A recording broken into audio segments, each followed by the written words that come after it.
ये साथियों आपके बच्चों को शिक्षा से दूर रखकर आपको गुलाम बनाने का काम कर रहे हैं पिछले 10 सालों से। समय आ गया है इनको खदेड़ बहार कर। जब ये कांग्रेसी और भाजपाई आपको लाल किताब दिखाकर बोलते हैं कि हम कॉन्स्टिट्यूशन बचाने आए हैं, हम संविधान बचाने आए हैं, तो साथियों ये ऐसे ऐसे जजमेंट पास कराकर आपसे आपके हक को छीनने का काम कर रहे हैं। जितनी भी सत्ता में रही सरकारें हैं, ये हमारे SC ST समाज के भाइयों में मनमुटाव व आपस में झगड़ा कराने का काम करेगी। साथियों, आप लोगों ने शायद सुप्रीम कोर्ट का एक अभी जजमेंट आया है SC ST रिजर्वेशन के ऊपर, शायद आप लोगों ने उस चीज पे ध्यान ना दिया हो, परंतु बहन जी ने प्रेस कॉन्फ्रेंस कर इस पे अपने विचार आप लोगों के बीच में रखे। मैं उनके बात को आप लोगों के बीच में समक्ष में रखना चाहूंगा। साथियों, सुप्रीम कोर्ट का जो जजमेंट अभी आया है, उसके तहत जो SC ST में जो जातियां हैं, उनको रिजर्वेशन देने का अधिकार जो आज तक पार्लियामेंट और राष्ट्रपति के पास हुआ करता था, वो आज उनसे छीनकर राज्य की सरकारों को देने का काम कर दिया गया।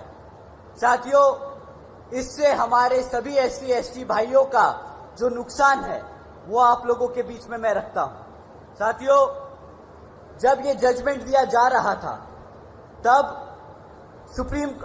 माननीय सुप्रीम कोर्ट ने सभी राज्य की सरकारों से अपने वकीलों को कहा था कि भाई आप लोग अपने वकील हमारे सामने लाएं और अपना प्रस्ताव रखें, अपनी मुद्दे रखें, अपनी बात रखें कि इस जजमेंट पे हम अपना डिसीजन ले, उससे पहले आप अपनी बात बताएं कि आपका क्या कहना है।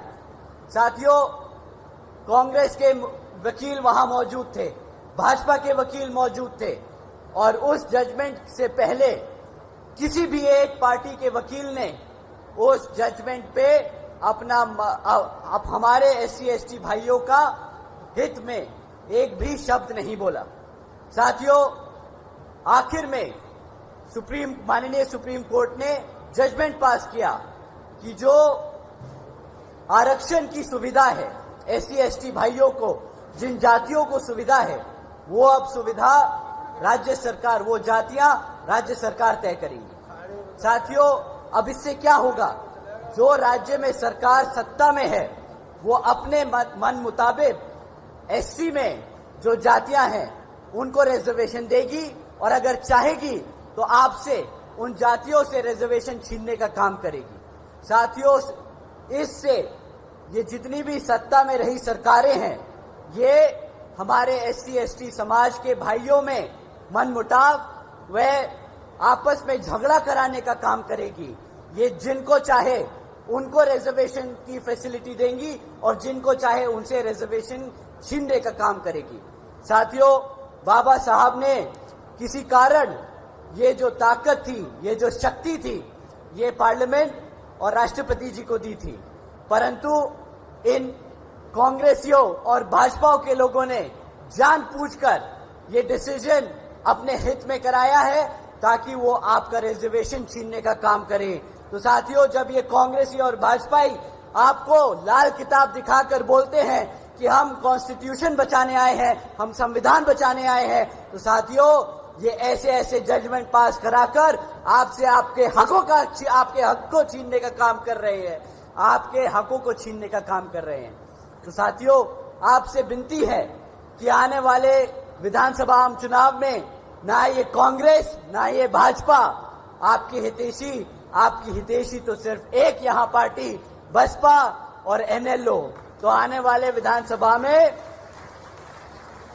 आप हमारे श्री अभय सिंह चौटाला जी को मुख्यमंत्री बनाकर इन सब को खदेड़ बहार कर यहाँ पर अपने हितों को सुरक्षित करने का काम करें।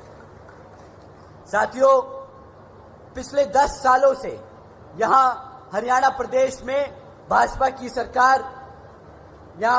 सरकार आसीन है, और पिछले 10 सालों में इन्होंने कई विरोधी काम, जनता विरोधी, किसान विरोधी, दलित, SC ST विरोधी काम करे हैं, परंतु अब विधानसभा आम चुनाव सर पर हैं, तो ये आप लोगों के बीच में आकर आपसे वोट मांगने का काम करेंगे। परंतु इस बारी आप सबको वोट डालने से पहले इनसे कुछ जरूरी मुद्दों पर सवाल करने हैं। मैं साथियों आपसे जाति और धर्म के आधार पर सवाल करने को नहीं कहूंगा।